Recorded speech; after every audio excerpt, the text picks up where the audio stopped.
In lesson 3.2, we are looking at change of base formula and expanding and condensing logarithms. We're starting with change of base formula. This is the formula. And so let's say you have log base A of n and you don't like base A and you want it to be a new base. So what you'll do, let's say you want base B, you would just do log base B of the n of the number divided by log base B of the old base that you don't want anymore. Now, why is this useful? It's useful because, remember, calculators like base 10. A lot of calculators won't do other bases. So what we usually want is to change this into base 10, so these b's would be 10s. So looking at this one, log base 3, if I want to do this in the calculator, I would be doing log base 10 of 16 divided by log base 10 of 3 to plug that in. Remember, log base 10 is just log. So on your calculator, you're just going to do find your log button here. This one, it's right here. So log 16. Make sure you're closing parentheses after your log, divided by log of 3. And you should be getting 2.52, 4 decimal places. So let's see, 2.5237.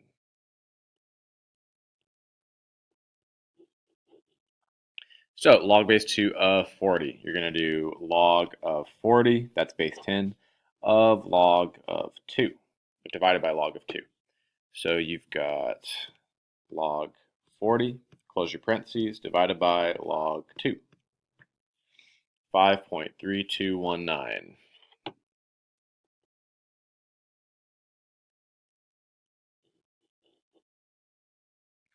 And then log base 6 of 5. So we have log base 10 of 5 divided by log base 10 of 6. So log 5, close parentheses, divided by log 6, close parentheses, and we get 0.8982. So that's change of base formula. Now let's talk about expanding logarithms. So logarithms are exponents. That's important to remember. Logarithms are exponents. So every exponent property we have also is applicable to logarithms. So we know that when we are multiplying two numbers of the same base, we add their exponents. So if the log has the same base and you're multiplying two things, you can add the two logarithms. So that is product property. And let's look at this example here. I've got log base 4 of 6x, so I can split this into log base 4 of 6 plus log base 4 of x. So that's how we could expand that logarithm. When we have exponents and we are dividing two numbers of the same base, you can subtract them. So here we're dividing and we subtract the logarithms. So we've got log base 2 of x minus log base 2 of y. It's important that the thing you're dividing is the thing that has the minus on it. And then whenever we have an exponent raised to another power, you multiply them. So here the n is just moving, or the exponent is moving in front of the logarithm. So here the 8 moves in front, and we have 8 log x. So let's look at example 2. I've got all these different logarithms that I want us to expand. So here we're dividing. This would be log of the top minus log of the bottom. Subtraction for division. So that was quotient property. Here I've got a power property where the 5 can move in front of the logarithm. So 5 times log base 3x would be fully expanded. So once it's expanded, you should only have one thing after the log. The base doesn't count. The base is on the log. So here just the x is after the log. Here I've got a 2, an x, and a negative 3. So I have 2. I need to split the 2 and the x to the negative 3 with product property. And then I need to move the negative 3 in front using power property. And at any time doing this, please feel free to pause the video and try them on your own. So here I'm going to start by having log 2 plus log x to the negative 3. So that splits the 2 and the x to the negative 3. And then the negative 3 moves in front. So to be log 2 plus negative 3 log x. I don't really like that plus minus, so let's kind of clean that up. It'd be log 2 minus 3 log x. And so that negative 3 was just on the x, which is why the negative 3 is only on the log x. If the negative 3 was also on the 2, you'd have parentheses around your 2x, and you don't. So this is fully expanded. Log has one number, this log has just one thing after it. There's a lot going on here. So first I'm going to split the multiplication on top. So we're going to add the x cubed and the radical x plus 2. We also have divided by 2, so we're going to be subtracting a log 2. And then I've got some exponents. Here the exponent's 3. Here, what do you think that exponent is? If you're thinking 1/2, you are correct. So square root is an exponent of 1/2. Let's start by doing the plus and minus. So we should have log 4 of x cubed plus log base 4 of radical x plus 2, and then minus log base 4 of 2. So we are adding the things on top because they're being multiplied, and we are subtracting the 2 because we are dividing. Then we need to move exponents in front. So 3 moves in front. This, remember, is a 1/2. The square root is a 1/2, so that moves in front. And the 2 doesn't have an exponent, so we're good. So we have 3 log base 4 of x plus 1/2 log base 4 of x plus 2 minus log base 4 of 2. So that would be fully expanded. Over here, I've got 3 things being multiplied. I've got a 3, a 4, and an x that are all being multiplied. And the 3 has an exponent on it, so that's going to have to move in front.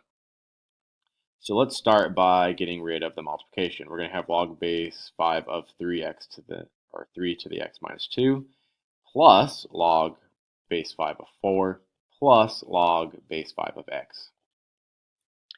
And then you move any exponents in front. So we have x minus 2 log base 5 of 3 plus log base 5 of 4 plus log base 5 of x. And that would be fully expanded. Here, remember ln is just a log. So I'm throwing this in here just to show you that ln does the same thing that logs do. You've got 2 things being multiplied, so this would be ln of 22 plus ln of x.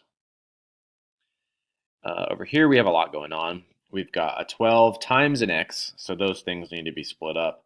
And we've got the y times the z, which needs to be split up, but they're being divided. Everything that that is dividing gets a negative on it. So we should have ln 12 plus ln x, because those are on top. Then minus ln y to the 7th minus ln cubed root of z. So every single thing on the bottom gets a negative on it. And then from there, you just move exponents. So we've got ln 12, ln x. The 7 moves in front, so negative 7 ln y. And then this cubed root is a 1/3, and that needs to move in front. So minus 1/3 ln z. And that would be fully expanded. Now on the back, we're going to do the opposite, where it's expanded and we are going to condense it. So we're just doing these properties backwards. So if I'm adding 2 things with the same log on them, then we can multiply those terms. If we are subtracting with the same log, then you divide them. So log base a of 7 divided by y. And if there's a number in front being multiplied by the log, then that can move up into the exponent. And these are all useful for solving logarithms later on. So here, the first thing I do is move any numbers in front into the exponents. So I just see one number in front. So this would be log base 2 of x to the fourth.